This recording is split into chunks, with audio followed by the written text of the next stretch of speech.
Hello, Eurovision friends. Thank you so much for coming to my channel, Eurovision Histories. Eurovision 2025 has officially started, kind of, because we've seen the first rehearsals yesterday, the first day of rehearsals, which included Iceland, Poland, Slovenia, Estonia, Ukraine, Sweden, and also Portugal. The material we're getting this year is very limited. There are 3 images of each rehearsal, and then there's a live blog on Reddit by the EBU, so it's quite positive, talks about what the performance looks like, but there's no criticism, and I think that's a good thing because in the last couple of years, if something didn't go exactly 100% perfect, there was a social media storm and people were discussing it before the artists had enough time to really perfect their performances. But still, I want to talk about what we know already from the live blog and the images. So let's get right to it. By the way, each country gets 30 minutes to perform, to rehearse. Usually that's enough for 3 run-throughs of the song. If you have pyro, it's added in the last run-through because it's money that you're spending every time you use it. And then obviously the outfits might still change for the semi-finals. Let's get right to it. With Ukraine, Zifferblatt, as you can see, the backing singers are in gold suits, something like that, and the main band members, the 3 band members, are in 70s style suits, each of them in a very different and very bright color, which I think is cool and creates an interesting contrast with the backing singers. And obviously the song has some 70s sounds to it as well, so it makes a lot of sense that they wear these kinds of outfits. I think they look a lot more classy than they did during the national final, the outfits I mean. And then we know from the live blog that he is walking around choreographed with the beat of the song, which should be cool. And then there are pulsing graphics in the background that kind of explode during the chorus. I'm a bit underwhelmed that they don't have more graphics that explain the lyrics of the song a bit, the bird flying around Europe or something like that. But this is what we have, and I'm quite interested to see how the graphics work with the song as well and how they support the song.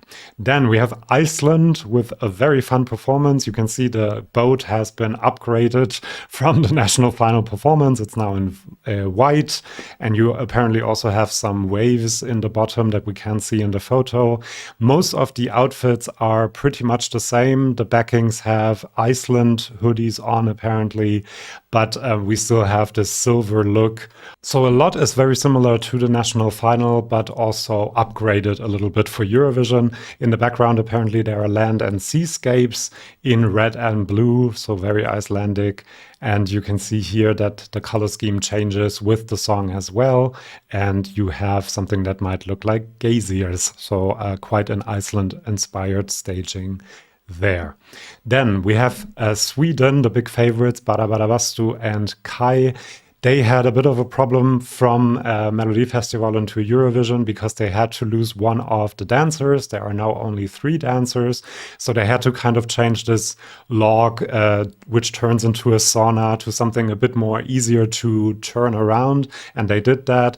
They found fir trees as well. They were a bit worried that they might not find them, even though I don't understand why you're worried about that, in Switzerland. As you can see, the suits are still there. The accordion is still there. So a lot of the things that we saw in Melodifestivalen are very, very similar to what we see at Eurovision. Here you see the 3 guys as well. Apparently the sausage, and the blog really underlined this, is much bigger. The sausage you see at the beginning of the performance, and the fire pit is now more sauna themed, which is cool. But otherwise this is more or less the same performance as in Melodifestivalen. The backdrop apparently is a bit upgraded as well. It's a forest. There are animals in the forest, so that should be cool to see. And obviously in the last part, the whole thing turns into a party with lasers. Then we have Portugal, Napa Deslocado. As you can see, the setting is more or less like in Festival da Canção, a band setting, which makes a lot of sense if you are a band. The background is a bit dreamlike, the blog said, so lots of cloud images, sky images, which adds to this very subdued feeling that you get when listening to the song as well. So I think that works quite well. The outfits have changed from the national final, but they're still kind of color coordinated and quite subdued as well. So it all works with the vibe of the song as well. Not too much else to say here. Then we have Estonia. This was a bit of a surprise to me because I thought the staging would be completely different. I'm still kind of expecting Jos Klein to make an appearance at some point, maybe during the live shows only. But you see, we have the bodyguards, we have the dance, we have the suit with the long red tie, and with this backdrop of the plane, the references he is trying to make, I think, become a bit more clear. It's probably a satire about a certain politician. But otherwise, I thought that this would be more Italy inspired. Somewhere I read about Italian grandmas being on the stage, which would have been fun, but apparently that's not happening.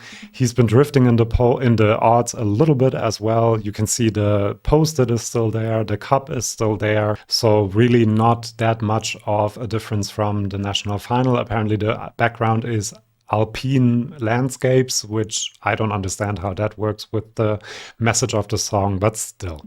That is what we got from Estonia. Then we have Poland, Justina and Gaia. Apparently the choreography is pretty much the same as in the national final. The outfits have changed a bit. She doesn't have the fringe anymore, but the backing dancers have something more Roman inspired, or Greek inspired maybe, which works a lot better with the song than the outfits in the national final. So I like that quite a bit. Apparently she's lowered from the roof at the beginning of the performance onto ropes.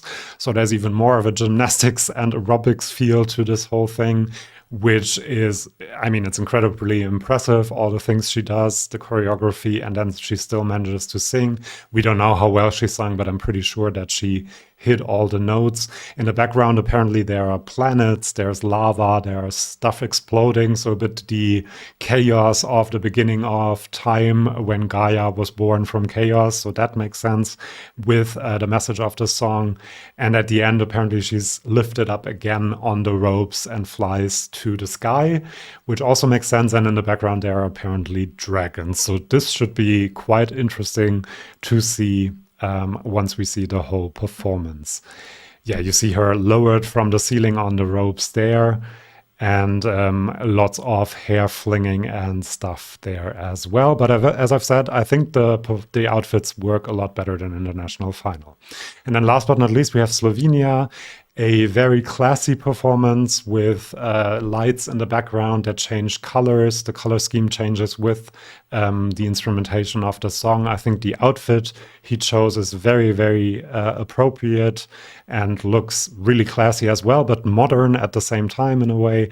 And he still does the upside down thing in the middle of the song, which I'm not a big fan of, but was kind of clear that he would keep that.